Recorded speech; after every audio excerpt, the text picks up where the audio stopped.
సరే, నమస్తే అసలు అందరికి. ఏమన్నా దీంట్లో అసలు ఒక అర్థం పర్థం, ఒక పరమార్థం, లేదంటే కనుక ఒక ప్రయోజనకరమైనటువంటి ఒక ఆ, ఆ, లక్ష్యం దిశగా ఏమన్నా ఉందా అసలు ఆ మీటింగు? కృష్ణానది పొంగడం ఖాయం, అమరావతి మునగడం ఖాయం. అసలు ఈ శాపనార్థాలు, ఈ కోరుకోటాలు ఏంటండి? 100 సంవత్సరాల హిస్టరీ తీశారు ఇరిగేషన్ ఎక్స్పర్ట్స్ మొత్తం కూడా, ఈ ఫ్లడ్స్ మేనేజ్మెంట్ చూసేవాళ్ళంతా. 2009 అంతకుముందు 100 సంవత్సరాల క్రితము హైయెస్ట్ లెవెల్ రీచ్ అవ్వటం, అప్పుడు కూడా కరకట్ట వరకు వచ్చింది కానీ కరకట్ట దాటలేదని చెప్పేసి క్లారిటీ ఇచ్చారు. మరి ఈ కోరికలు ఏంటండి? ఇప్పుడు మన రాష్ట్రంలో ఉండి ఒక ప్రాంతం మీద విద్వేషం లేకపోయినా ప్రజల్లోకి చొప్పించే కార్యక్రమం, అది కూడా రాజకీయ ప్రయోజనాల కోసం, అవసరమైతే రాష్ట్రాన్నే పణంగా పెడతాము, రాష్ట్ర ప్రజల్నే పణంగా పెడతామని చెప్పేసి దెబ్బతిన్నటువంటి ఆంధ్రప్రదేశ్ రాష్ట్రానికి ఏమిటి సార్ ఈ కర్మ ఏంటి అసలు? అందరికి నమస్కారం. చూడడానికి మాత్రం చిన్న కనిపిస్తుంది కానీ చాలా లోతైన సబ్జెక్ట్ ఇది. ఎందుకు లోతైన సబ్జెక్ట్ అంటున్నానంటే, ఒకరేమో వెనకబడిన ప్రాంతాన్ని బూచిగా చూపించి ప్రాంతీయ తత్వాన్ని రెచ్చగొట్టడానికి చూస్తున్నారు. మరొకరేమో అభివృద్ధి మాటన సంపద ఒకచోటే కేంద్రీకరణ చేయడానికి కోరుకుంటున్నారు. ఇవి రెండు మన ఆంధ్ర రాష్ట్ర 5 కోట్ల మంది ప్రజలకి నష్టదాయకమైనటువంటి అంశం. ఎందుకు ఆ మాట అంటున్నామంటే, ఇప్పుడు నిన్న చెప్పినటువంటి మాటల్లో రాయలసీమలో సంపద అంతా తీసుకెళ్లి అమరావతిలో పెడతారని, వెనకబడిన ప్రాంతాన్ని విస్మరిస్తున్నారని, ఇప్పుడు రాయలసీమ మేధావులు, రాయలసీమ వాసులందరూ ఎట్లా చెప్తారు, రాయలసీమ వాదులంతా కోరుతున్నారనేది కరెక్ట్ కాదు. ఆ ప్రాంతీయ తత్వాన్ని రెచ్చగొట్టడానికి ఈరోజు వైసీపీ పూనుకుంటుందనడానికి దాని వెనుకున్నటువంటి కుట్ర బీజేపీ. రాష్ట్రాన్ని ఎలా విడగొట్టాలి, ముక్కలు చేయాలనే దానికి చూస్తున్నటువంటి దీని వెనుక పాత్ర వెనుక బీజేపీ. దీన్ని కొంచెం స్పీడప్ చేసిన తర్వాత బీజేపీ పూర్తిగా ఎంటర్ అయి రాష్ట్రాన్ని ఎంత ముక్కలు చేస్తే తన యొక్క పెత్తనాన్ని అంత పెంచుకోవచ్చు అనేది బీజేపీ యొక్క సిద్ధాంతం. అది దీనికి వీళ్ళు అవకాశాలు ఇస్తున్నారు. ఇది ఒకటి. ఇప్పుడు రెండు, సరే నంద్యాలలో పెట్టారు ఆ మీటింగ్. కాటసాని రాంభూపాల్ రెడ్డి దాదాపు రాష్ట్రంలో అత్యధిక రాజకీయాల్లో ఎక్కువ సార్లు ఎమ్మెల్యే అయిన వ్యక్తి కాటసాని రాంభూపాల్ రెడ్డి, మీకు తెలుసుంటారు. దాదాపు 6 సార్లు ఏమో ఎమ్మెల్యే అయ్యారు.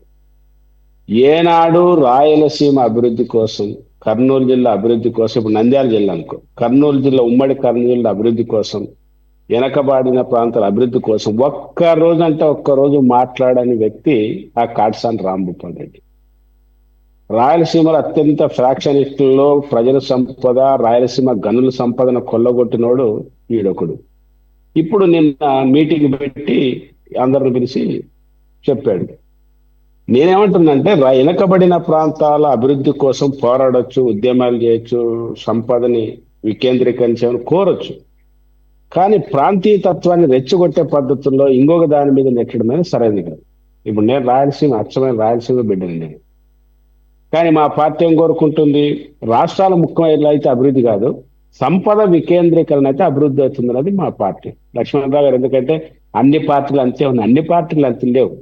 ఈ భారతదేశంలో సమైక్యత, సమగ్రత, సంపద వికేంద్రీకరణ, విధులు నిధులు వికేంద్రీకరణ కోరే పార్టీ ఏకైక పార్టీ మార్క్సిస్ట్ పార్టీ. తెలంగాణలో మా పార్టీ ఎంత నష్టపోయినా కావాలని మా పార్టీ ఒక్కరోజు కూడా మాట్లాడలేదు. కాబట్టి అది క్లారిటీ కోసం తెలియజేస్తుంది. ఇప్పుడు అమరావతి అయిపోయింది, మనసు డిసైడ్ చేశాము, అందరూ కోరుకుంటున్నాము, మధ్యన అన్నాము. ఈయన కూడా గతంలో చెప్పాడు అమరావతి రాజధాని అన్నాడు. ఇప్పుడు కూడా నేను అమరావతికి వ్యతిరేకం కాదు, 3 ప్రాంతాల అభివృద్ధికి అని చెప్తూ మరి మావి గారిని చెప్పారు. ఒక ఆయన సూడో మేధావి అంటున్నారు. ఆయన ఎవరో నాకు తెలుసు, నాకు జూనియరు, మాతో పాటు తిరిగినోడే. ఆయన మేధావి. ఆయన ఏం చెప్తాడు, మావిగన ప్రాంతం ఉంటే డే 1 నుంచి రాజధానిగా పెట్టుకోవచ్చు, పనులు ప్రారంభించవచ్చు, దీనికైతే 2 లక్షల కోట్లు కావాలి, దానికి లేదంటున్నాడు. మావిగాన్ అంటే ఎక్కడ పెట్టాలి రాజధాని? అసెంబ్లీ సెక్రటరియట్ అంటే సగం రాష్ట్రం ఎక్కడి నుంచి, ఉమ్మడి గుంటూరు అనుకో, వేణుకొండ నుంచి మొదలుకుంటే లాస్ట్ ఎక్కడి దాకా, మచిలీపట్నం దాకా, అంటే 200-300 కిలోమీటర్ల విస్తీర్ణంలో రాజధాని ఉంటుంది. ఎవడన్నా తలకాయలో మెదడున్నోడు ఈ డిమాండ్ చేయొచ్చా? నువ్వు సెంటర్లో అంత అవసరం లేదయ్యా, అంత అభివృద్ధి దానికోసం అన్ని కోట్లు కేటాయించాల్సిన అవసరం లేదని చెప్పొచ్చు, తప్పులేదు. మేము కూడా చెప్తున్నాం. ఏమని చెప్తున్నాం? నువ్వు అమరావతి అనే ఒక ప్రపంచంలోని ఆదర్శవంతమైన అందమైన పెట్టుబడులు ఆకర్షించే నగరం తీర్చిదిద్దానంటున్నావు. ఇది కరెక్ట్ కాదయ్యా. ఇప్పటికే 35,000 ఎకరాలు తీసుకున్నావు. మరి రెండో దఫా మూడో దఫా 1,00,000 ఎకరాలు అంటావు. 1,00,000 ఎకరాల రాజధాని కడతావా?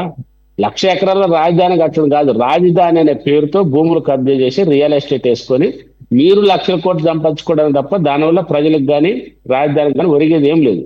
ఎవడైనా పరిశ్రమలు పెట్టదలుచుకున్నాడు ఎక్కడ వానికి అవకాశం ఉంటే పరిగెత్తుకొని వస్తాడు. ప్రపంచ అనుభవం ఇదే. కాబట్టి మేము తెలుగుదేశానికి కూడా మేము ఏం సూచన చేస్తామంటే, అయ్యా నువ్వు ప్రపంచంలో ఉన్నటువంటి అత్యంత మేధలో మీరు ఒకరు కాదనలేదు. మరి ఇప్పుడు ఏంటి రాజధానికి ఇన్ని లక్షల కోట్లు పెట్టుబడులు చేస్తాం, అభివృద్ధి చేస్తాం ఎందుకు? నీ వరకు నువ్వు చూడు, మంచి అసెంబ్లీ కట్టుకో, మంచి సెక్రటరియట్ కట్టు, అవసరమైతే ఆ పరిసరాల ప్రాంతాలు ఎంత అవసరమో అంత తీసుకో. మరి రెండో దఫా 40,000 ఎకరాలు ఏమిటి ఈ పద్ధతి? ఇవన్నీ చూస్తుంటే వెనుకబడిన ప్రాంతాల్లో ప్రజలకే అసూయ కలిగే పద్ధతిలో తెలుగుదేశం కూడా వ్యవహరిస్తుంది. ఇది కరెక్ట్ కాదు. అందుకోసమే రాయలసీమ కాదు, ఉత్తరాంధ్ర రాయలసీమ వెనకబడిన ప్రాంతాల అభివృద్ధి ప్రధాన లక్ష్యం అనేది అన్ని పార్టీల మాటలు చెప్పింది అదే, రాష్ట్రం విభజనప్పుడు చెప్పింది అదే. వెనుకబడిన ప్రాంతాలకు ప్యాకేజ్ కానీ అభివృద్ధికి కానీ కేంద్రం కూడా బాధ్యత తీసుకుంటామని చెప్పింది. కేంద్రం నాశనం చేసింది, మన రాష్ట్రానికి ముంచేసింది. దాన్ని ఇద్దరు మాట్లాడకుండా వీళ్ళ మధ్య తగుపెట్టి అసలైన దొంగను పక్కన పెట్టేయడం అనేది కరెక్ట్ కాదు. అందుకోసం మేము కోరేది ఏమిటంటే, ఇప్పుడు పోతిరెడ్డిపాడు మన సోదరుడు చెప్పాడు, శేషరెడ్డి శేఖర్ రెడ్డి 15,000 టీఎంసీ కాదు 30,000 క్యూసెక్ల నీళ్లు ఎట్ ఎ టైం వెళ్తున్నాయి. దాన్ని 60,000 క్యూసెక్లు చేయాలని పోతిరెడ్డిపాడు తవ్వారు. కాలువ రెండో దఫా పూర్తి అయింది, చేసి జరగలేదని మనం చెప్పడం జరిగింది. కానీ విషయం ఏమంటే, ఇప్పుడు అక్కడ లిఫ్ట్ వరదలు బాగా వచ్చినప్పుడు 54 అడుగులు వస్తేనే ఇది పోతిరెడ్డి రైట్ సైడ్ మనకు నీళ్ళు వస్తాయి. అదే తెలంగాణకి 30 అడుగుల లోపే గ్రావిటీగా వెళ్ళిపోతాయి. అందుకోసమే మనకి పోతిరెడ్డిపాడు దగ్గర లిఫ్ట్ అంటే చిన్నవి చెలిమెల లింగాల. మరి శేషరెడ్డి వాళ్ళకి వైసీపీ వాళ్ళకి ఏం తెలుసో తెలుగుదేశం వాళ్ళకి నాకు తెలుసు, కానీ లిఫ్ట్ అనేది కర్నూలు జిల్లాలో నది చాగి నుంచి ఇక్కడ వరకు పోతిరెడ్డిపాడు దాకా లిఫ్ట్ పెట్టవచ్చు. కానీ లిఫ్ట్ ఎక్కడ లేదు. నది చాగి హాల్వీ దగ్గర చిన్నగా ఒక 2,000 ఎకరాలకి 3,000 ఎకరాలకి నీళ్లు లిఫ్ట్ మోటార్ ద్వారా లిఫ్ట్ చేశారు. ఆ లిఫ్ట్ బర్డెన్ అయి కరెంటు బిల్లు కట్టలేక మోటార్లు కాలిపోతే లేకపోతే దాన్ని ఎత్తేసారు. ప్రపంచంలో ఎక్కడ లిఫ్ట్ అది నిలబడలేదు, నిలదొక్కలేదు, చేయలేదు. కానీ ఇది ఏమంటే, వరదలు పెద్ద ఎత్తున కృష్ణానదికి వచ్చినప్పుడు ఒకే నెలలో ఆగస్ట్ సెప్టెంబర్ మాసంలో నీళ్లు వస్తాయి కాబట్టి అట్ ఏ టైం ఆ లిఫ్ట్ చేసి ఆ మొత్తం ఉన్నటువంటి ఇప్పుడు మనం చెప్పినట్టు వెలుగోడు, బ్రహ్మసాగరం, గండికోట ఈ రిజర్వాయర్కి నీళ్లు నింపడం ద్వారా ఆ ప్రాంతానికి ఇవ్వచ్చనేది ఇది మంచి ఆలోచన, తప్పు కాదు. కానీ వైసీపీ నేను అడుగుతున్నా, కాలం తవ్వడానికే తప్ప ఈ 5 ఏళ్ల కాలంలో దాన్ని పూర్తి చేయడానికి ఎటువంటి చిత్తశుద్ధి చేయలేదు. ఆంధ్రనీవాన్ని పూర్తి చేయడానికి ఏ కృషి చేయలేదు. అంతేందుకు గండికోట ఇప్పుడు మేము స్ట్రగుల్ చేసాం, ఆమె కేసు పెట్టారు. ఈనాటికి నిర్వాసితులకు ₹1 కోటి చుట్టూ తిరుగుతున్నారు. మరి ఇప్పుడు వచ్చి రాయలసీమకి అన్యాయం జరిగింది. అందరికంటే రాయలసీమ ద్రోహులు మీ ఇద్దరే, వైసీపీ తెలుగుదేశం. మీరే పరిపాలించింది రాష్ట్ర చరిత్ర అంతా మీ ఇద్దరే. మీరే ఇద్దరు ద్రోహులు. ఏదో చెప్తారో దొంగ అరిచినట్లు మీ పద్ధతి ఉంది. ఇది కరెక్ట్ కాదు. అందుకోసం మీ స్వార్థ రాజకీయాల ప్రయోజనాల కోసం ఉత్తరాంధ్ర రాయలసీమ ఆంధ్రాని వేరు చేసి ప్రజల మధ్య దయచేసి చిచ్చు పెట్టొద్దండి. ఇప్పటికే చాలా నష్టపోయి రాష్ట్ర విడిపోయేంత చాలా నష్టపోయాము. రాజధాని అభివృద్ధి కోసం ఎంత కష్టపడుతున్నాం మనకు తెలుసు. మరి ఇప్పుడు ప్రాంతీయతత్వాన్ని రెచ్చగొట్టడానికి ఇట్లాంటి దుష్ట రాజకీయాలు చేయండి. ఇప్పుడు రాజకీయ మేధావులు అందరూ పిలిచారు. ఏ రాజకీయ మేధావులు? మేము సిపిఎం పాల్గొనలేదే. వెంకటేశ్వర్లు గారు వెనకబడిన ప్రాంతాలు అనగానే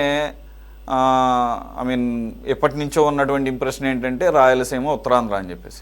కానీ ఇప్పుడు కూడా రాయలసీమలో ఉన్నటువంటి జిల్లాలు వెనకబడిన ప్రాంతాలుగానే ఆ కేటగిరీ కిందే వస్తున్నాయి. ఈ మధ్య కాలంలో చాలా వరకు ఉన్నటువంటి కోస్తా అలాగే మరికొన్ని మధ్యాంధ్ర జిల్లాలను కూడా దాటి ఆదాయాన్ని ఆర్జిస్తున్నాయి రాయలసీమ జిల్లాలు, పర్టికులర్గా చిత్తూరు జిల్లా, తిరుపతి ఇవన్నీ కూడా అని చెప్పేసి వినపడుతోంది. ఈవెన్ అవన్నీ కూడా మోర్ దాన్ గుంటూరు, ఎన్టీఆర్ జిల్లాలు, ఈవెన్ కోనసీమ జిల్లాల కన్నా కూడా బెటర్గా మొత్తం రాష్ట్రంలోనే 4వ ప్లేస్లో చిత్తూరు జిల్లా ఉందనేది వినపడుతుంది. అలాగే కొన్ని రాయలసీమ జిల్లాలు కూడా బెటర్ పర్ఫార్మ్ చేస్తున్నాయని చెప్పేసి ఈ మధ్య కాలంలో ఏర్పాటు చేసినటువంటి పరిశ్రమల వల్ల కావచ్చు, అలాగే అక్కడ ఉన్నటువంటి పరిస్థితుల్లో ఉన్న మార్పుల వల్ల కావచ్చు. కాబట్టి ఇంకా ఇప్పటికీ కూడా పూర్తి స్థాయిలో రాయలసీమ వెనుకబడిన ప్రాంతంగానే పరిగణించాలంటారా? భారతదేశంలో ఒక ప్రాంతమే ఉండదు. ఒకే ప్రాంతంలో ఒకే జిల్లాలో ఒక ప్రాంతం డెవలప్ ఉంటుంది, ఒక ప్రాంతం వెనకబడి ఉంటుంది. ఇప్పుడు ఉమ్మడి కర్నూలు గురించి నేను మాట్లాడతాను. ఇప్పుడు ఉమ్మడి కర్నూలు జిల్లాలో పోతిరెడ్డి ప్రాంతం అంటే ఆత్మకూరులో బయలుదేరితే ఆళ్లగడ్డ దాకా, రుద్రవరం, అర్లగడ్డ, మైదుకూరు దాకా, కోనసీమకు కూడా పనిది అట్లుంటుంది. సస్యశ్యామలంగా 2 పంటలు, కేసీ కెనాల్ కింద, తెలుగు గంగ కింద 2 పంటలు పండే ప్రాంతం. ఆ ప్రాంతంలో వెళ్తే దాన్ని రాయలసీమ అని ఎవరు అనుకోరు. అంత డెవలప్ అయినటువంటి ప్రాంతం. రాజకీయాలు కూడా వాళ్ళే శాసించేది. అదే నువ్వు ఆదోని, పట్టికొండ, ఆలూరు ఆ ప్రాంతానికి పోతే రోజుకు 1,00,000 మంది వలసలు పోతుంటారు, ప్రమాదంలో చనిపోతుంటారు. అదే నెల్లూరు జిల్లా, ప్రకాశం జిల్లాకు పోతే, ఇప్పుడు తూర్పు ప్రకాశం జిల్లా ఉంది, ఉమ్మడి ప్రకాశం గురించి తూర్పు ప్రాంతం మనకు తెలుసు. చీరాల ఈ ప్రాంతంలో, నాగులపురపాడే ప్రాంతం ఎంత డెవలప్ అయింది మనం చూసాం. నెల్లూరు జిల్లాలో తూర్పు ప్రాంతం ఒక రకంగా ఉంటుంది, పశ్చిమ అన్ని రాష్ట్రంలో మీరు చెప్పినట్టు కృష్ణా జిల్లా జగ్గాయపేట, నందిగామ ఆ ప్రాంతంలో అత్యంత వెనకబడినటువంటి ప్రాంతంలో అది కూడా ఉంది. అన్ని జిల్లాల్లో మీరు అన్నది కరెక్టే. కానీ కంపారిటివ్ గా మొత్తం చూస్తే 5 అంశాలుగా మనం చూస్తే విద్య, వైద్యము, ఆ కొనుగోలు శక్తి, ఆహార వినియోగము, ఇలాంటివన్నీ మనం పరిగణలోకి చూస్తే ఇప్పటికీ అతి స్వల్ప అక్షరాస్యత ఉన్నటువంటి జిల్లా కర్నూలు జిల్లా. 34% కోసిగానే, ఒక మండలం కోసిగానే ప్రాంతం గురించి నేను చెప్తున్నాను. ఒక ప్రాంతం 34 అక్షరాస్యత. అదేవిధంగా అనంతపురం మనం చూస్తే కళ్యాణదుర్గము, రాయదుర్గం ఆ ప్రాంతం, మడకశిర ప్రాంతం చూస్తే అతి తక్కువ అక్షరాస్యత, పేదరికం ఉన్నటువంటి ప్రాంతం. అట్లా మనం మనం పోలిక చేసి చూస్తే ఇతర ప్రాంతాలకు ఆ ప్రాంతం చూసినప్పుడు వెనకబడిన, మీరు అన్నట్టు రాయలసీమలో కూడా అభివృద్ధి చెందినటువంటి ప్రాంతం కూడా ఉంది, అత్యంత డెవలప్ అయ్యి విద్య, వైద్య అన్ని రంగంలో. కానీ నేను చెప్తున్నది ఏమిటంటే, ఇప్పుడు చంద్రబాబు నాయుడు గారు వివిధ జిల్లాల్లో రోజుకు ఒక ప్రాజెక్టు ప్రారంభిస్తారు. ఎందుకు కడపలో ప్రభుత్వం ఛాలెంజ్ గా తీసుకొని, కడప ఉక్కుని ఎందుకు ఛాలెంజ్ గా తీసుకొని చేయట్లేదు? ఇది జరుగుతున్నట్టు తెలుసు కదా, ఎందుకు ఆ కృషి చేయట్లేదు? అదే మన్నవరం ప్రాజెక్టు చిత్తూరు జిల్లాలో, మీరు చాలా బెల్ కంపెనీ, భారతదేశంలోనే ఒక మంచి గుర్తింపు కలిగింది మన్నవరం ప్రాజెక్టు యూపీఏ వనలో వచ్చింది. మరి తెలుగుదేశం ఇప్పుడు కింద వీళ్ళే ఉన్నారు, పైన వాళ్ళే ఉన్నారు. ఇప్పుడు ఆ కాళహస్తి దగ్గర ఆ ప్రాజెక్ట్ వస్తే దాదాపు 3 జిల్లాలకి కేంద్రంగా ఉన్నటువంటి ప్రాంతం, ఎందుకు దానికోసం కృషి చేయట్లేదు? కాబట్టి ఈ ఇద్దరు చేస్తున్నటువంటి నాటకం, ఇద్దరు ఆడుతున్నటువంటి డ్రామా రాజకీయ ప్రయోజనాలు తప్ప ఆ ప్రాంతం అభివృద్ధి కోసం కానీ ఆ ప్రాంత ప్రజల మీద ప్రేమ కానే కాదు. అందుకోసం మీ స్వార్థ రాజకీయ ప్రయోజనం కోసం రాయలసీమ వేరని, ఉత్తరాంధ్ర వేరని, మధ్యాంధ్ర వేరని ఇటువంటి రెచ్చుకొట్టద్దు అనేది మా పార్టీ తెలియజేస్తుంది. ఎందుకంటే ఇప్పటికే గోతికాడ గుంట నక్కలకి కాస్తున్నటువంటి బీజేపీకి అవకాశం ఇవ్వద్దని చెప్తున్నాం. ఇప్పటికైనా తెలుగుదేశం కూడా సంపదను వికేంద్రీకరణ చేయండి, పెట్టుబడులు అన్ని ప్రాంతాలకు ప్రోత్సహించండి, అన్ని ప్రాంతాలకు సమానమైనటువంటి బడ్జెట్లు ఇవ్వండి, అభివృద్ధి కోసం కృషి చేయండి. ఇలాంటి వైసీపీ లాంటి వాళ్ళు వాళ్ళ స్వార్థం కోసం పనిచేస్తే ఇలాగే చెప్తుంది. ఇప్పుడు ఉదాహరణ చిన్నది, నేను పోతిరెడ్డిపాడు అంటే మీకు తెలిసే ఉంటది, సంగమేశ్వర్ దగ్గర రాజశేఖర రెడ్డి ఎప్పుడు ఉన్నప్పుడు ప్రాజెక్టు డ్యామ్ ఏది బ్రిడ్జి కడతామని చెప్పారు. అంటే అక్కడ అలా కొల్లాపూరు, ఇటుపక్క ఆత్మకూరు, ఇది కట్టడం వల్ల రాయలసీమకు చాలా అభివృద్ధి అవుతుందని చెప్పారు. ఇప్పుడు దాన్ని ఏం చేశారు? ఇప్పుడు రేవంత్ రెడ్డి ఏం ప్రకటించాడు? తీగల బ్రిడ్జి. కానీ మేమేం డిమాండ్ చేస్తున్నాం? అది బ్యారేజ్ కట్టండి, మిగులు నీళ్లు ఉంటాయి. బ్యారేజ్ కట్టడం వల్ల రాయలసీమ ప్రాంతానికి నీళ్లు, లిఫ్ట్కి కావలసిన నీళ్లు నిలబడతాయి వరదలు వచ్చినప్పుడు. రెండవది బ్రిడ్జిగా మొత్తం ఆ ప్రాంతానికి డెవలప్ అవుతుంది. మరి చంద్రబాబు మాట్లాడట్లేదు, జగన్ అంటావా అసలు ఊసే ఎత్తలేదు. మరి ఏం ప్రేమ అనాలి?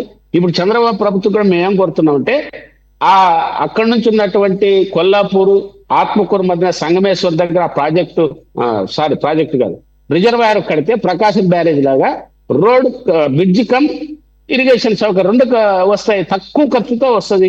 కాబట్టి ఆ పని తెలుగుదేశం కూడా చేసి వైఎస్ఆర్సీపీ లాంటి నోరు ముయించవచ్చు. కాబట్టి వీళ్ళ నుంచి కూడా వాళ్ళకి అవకాశం ఇస్తున్నారు అని చెప్తున్నాను. అవకాశం ఇస్తున్నారు, వాళ్ళకి ప్రజలు బుద్ధి చెప్పారు, తిరిగి కోలుకోలేని దెబ్బతీశారు. మీ అసమర్థత వల్ల ఇస్తున్నారు. ఇప్పుడు సురేష్ గారు చెప్పారు, ఎందుకు ముఖ్యమంత్రి గారు ఒక ప్రెస్ మీట్ పెట్టి రాష్ట్రాన్ని ముక్కలు చేయొద్దు, మా స్ట్రాటజీ ఇది, ఈ రకమైనటువంటి ఉంది, కావాలంటే మేము మీకు నివేదిక సమర్పిస్తామని చెప్పొచ్చు. అలాంటి వాళ్ళు నోరు మించవచ్చు, మాలాంటి వాళ్ళు కూడా మాట్లాడడానికి అవకాశం ఉంది. Correct sir. ఇప్పుడు మీరు చెప్పిన తర్వాత అనిపిస్తుంది, మన ఇదే వేదిక ఇంతకు ముందు కూడా మనం అనేక సార్లు చెప్పాం, కానీ వీళ్ళ బుర్రలకు ఎక్కటం లేదు ఈ అధికారంలో ఉన్న వాళ్ళకి.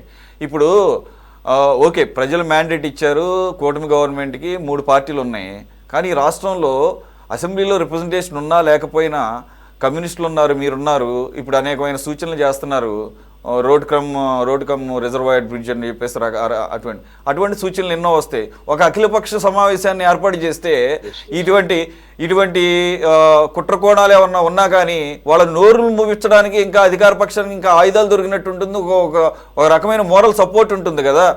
అలాగే అమరావతి మీద వారి సూచనలు తీసుకోవచ్చు. అలాగే రాయలసీమలో వాళ్ళు మాట్లాడుతుంది కరెక్ట్ కాదు, చేయాల్సింది ఇది అని చెప్పేసి కాంగ్రెస్ నుంచి సూచనలు తీసుకోవచ్చు, లెఫ్ట్ పార్టీస్ నుంచి సూచనలు తీసుకోవచ్చు.